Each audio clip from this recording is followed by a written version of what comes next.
هي الحلقات تحفظني بآيات من القرآن، هي الحلقات تملأني بحب المصطفى العدنان، هي الحلقات تحفظني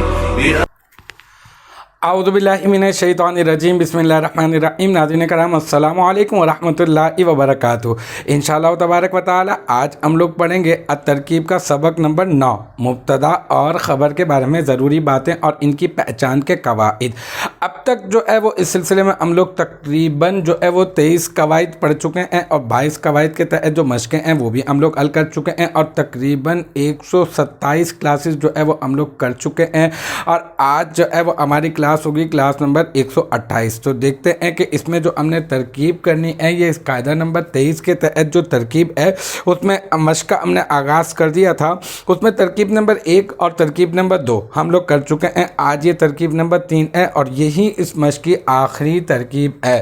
تو ہم نے ایک مرتبہ قاعدہ ہم اپنے ذہن میں تازہ کر لیتے ہیں کہ بسا اوقات مبتدا پر با حرف جر جو ہے وہ داخل ہوتا ہے، وہ با حرف جر جو ہے وہ زائد ہوتا ہے تو اسے زائدہ کہہ کر چھوڑ دیں گے، اور بقیہ جو ترکیب ہوگی ہم لوگ جو ہے وہ حسب سابق جو ہے وہ ہم لوگ اس کو ترکیب کو کریں گے۔ تو کرتے ہیں ہم اس کو ترکیب کو کہ با کیا ہے، ہم کہیں گے با ہے حرف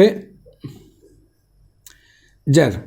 ٹھیک ہے۔ یہ حسبی کیا ہے، یہ حسبی ہو گیا جناب مضاف، اور یہ ہنہ کیا ہو گیا، یہ مضاف کے بعد تو مضاف الیہ ہوتا ہے تو یہ انہ مضاف الیہ ہو گیا، اور پھر یہ مضاف اپنے مضاف الیہ سے مل کر یہ بن گیا مرکب اضافی، اور مرکب اضافی ہو کر بن گیا کیا، جار کا مجرور، اور پھر جار اپنے مجرور سے مل کر یہ جار اپنے مجرور سے مل کر کیا بن گیا، یہ بن گیا مبتدا، ٹھیک ہے۔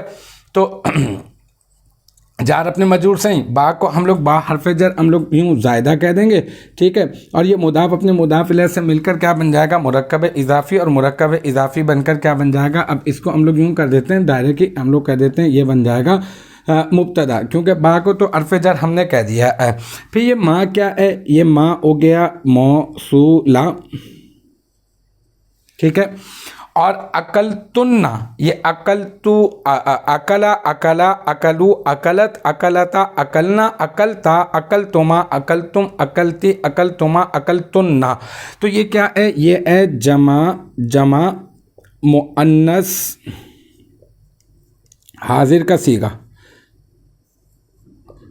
اور اس میں جو ضمیر ہے یہ تنہ جو ہے وہ ضمیر ہے، اور یہ تنہ جو ضمیر ہے یہ اس کا فاعل بن رہی ہے، تو یہ فعل اپنے فاعل سے مل کر جملہ فعلیہ خبریہ ہو کر یہ بن گیا اس میں موصولہ کا صلہ، اور پھر اس میں موصولہ اپنے صلے سے مل کر بن گیا مبتدا کی خبر، اور پھر یہ مبتدا اپنی خبر سے مل کر جملہ اسمیہ خبریہ ہو گیا۔ تو الحمدللہ ہماری یہ قاعدہ نمبر 23 کی جو ترکیب نمبر 3 تھی یہ بھی اپنے اختتام کو پہنچی، تو مجھے امید ہے کہ یہاں تک کی جو بات ہے وہ آپ کی سمجھ میں آ گئی ہوگی۔ انشاءاللہ تبارک و تعالی نیکسٹ ٹائم اگلی ویڈیو اگلی کلاس کے ساتھ ملاقات ہوگی۔ جب تک آپ اپنا بہت خیال رکھیے گا، وآخر دعوانا ان الحمدللہ رب العالمین۔